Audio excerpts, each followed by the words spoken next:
About every 2 weeks, I make a trip to Walmart to get all my groceries and get the things I need around the house.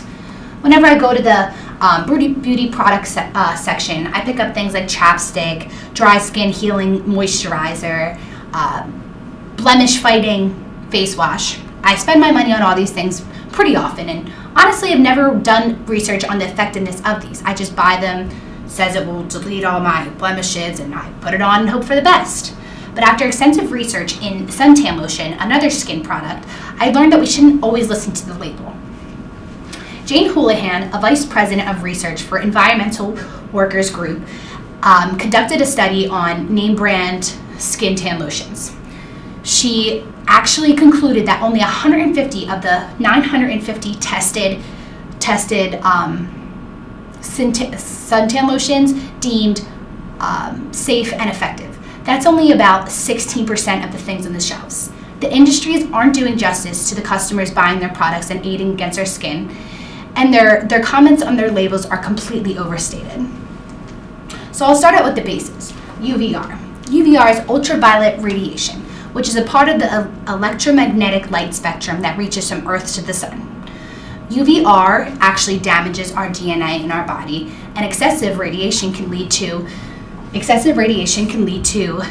genetic mutations, thus leading to skin cancer. UVR is actually the main cause in non-melanoma skin cancers. Here's the spectrum, and here are the two we're actually worried about. These two ultraviolet lights are the ones that go into protecting against UV rays, and what our suntan lotions are made to go against. UVAs are actually ultraviolet long rays. They measure from 400 to 320 billionths of a meter.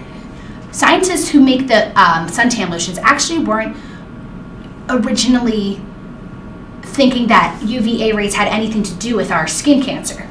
But after some research, it actually what proves to penetrate our dermis and leads to wrinkling and early skin aging.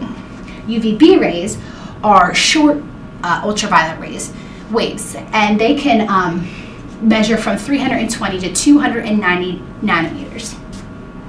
UVB rays cause sunburn and penetration to our epidermis. You can see here the different depths of penetration from the UVA versus UVB rays.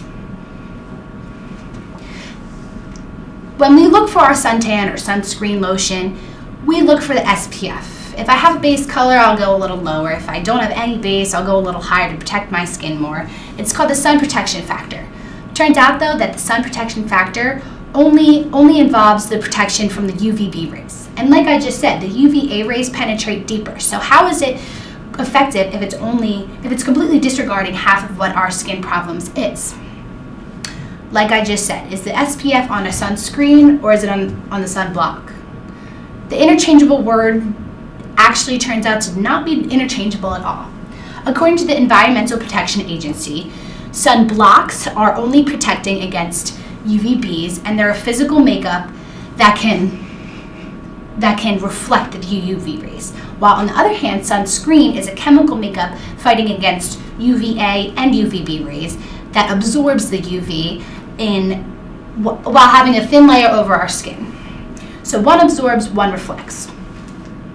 And these are some of the chemicals that are actually in all of our sunscreen lotions that will deem completely flawed and having mess ups all the time, making them pretty ineffective.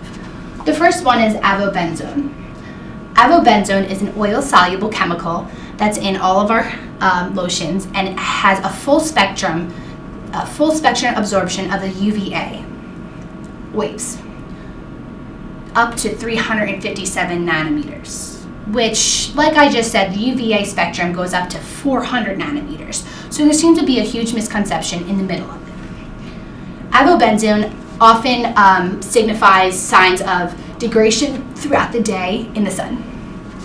The next one we have is benzophenone. Benzophenone is a chemical that can aid against the colors and scents found in our lotions and perfumes and soaps. And if you mix our sunscreen lotions with our things embedded already in our skin, it can cause for an allergic reaction or rashes, which I'm sure we've all experienced when our moms were holding us down to put suntan lotion at the beach when we were littler. And the last one we have is amino benzoic acid, or PABA. PABA actually fights against tumors and rodents, but completely is highly intoxic. So it doesn't seem okay that we're having highly intoxic things going on our skin. So I hope after describing the chemicals to you and the way the processes work and how ineffective even name brand products are, I hope you're excited to see about my solution that will hopefully save lives and protect our skin in all of the future. Thank you.